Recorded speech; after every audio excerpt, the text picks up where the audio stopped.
सबैलाई नमस्कार। आज थाइल्यान्डको ह्याप्पी मदर्स डेको दिन म आमाको एउटा कविता लिएर आउँदैछु।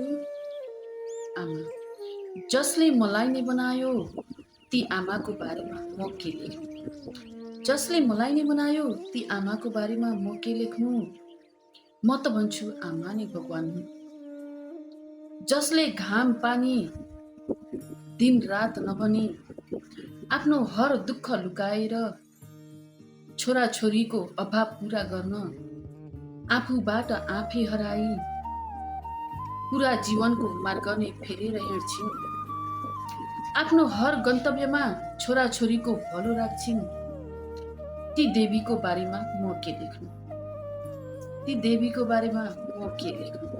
म आफै उनको ममता र मायाले बनिएको एक सुन्दर महिमा हुँ। म के लेख्नु मेरो भविष्य कोर्ने ती महान आमाको निम्ति। म आफ्नो बयान गरेर उनको महिमा सुनाऊ या मात्र आमा शब्द प्रयोग गरौँ। या मात्र आमा शब्द प्रयोग गरौँ। कुनै शब्दमा पनि तृप्त भएन मन। कुनै शब्दमा पनि तृप्त भएन मन। आमा सकिन हजुरको महिमा लेख्न। आमा सकिन हजुरको महिमा लेख्न। म मात्र आमा लेख्छु। म मात्र आमा लेख्छु।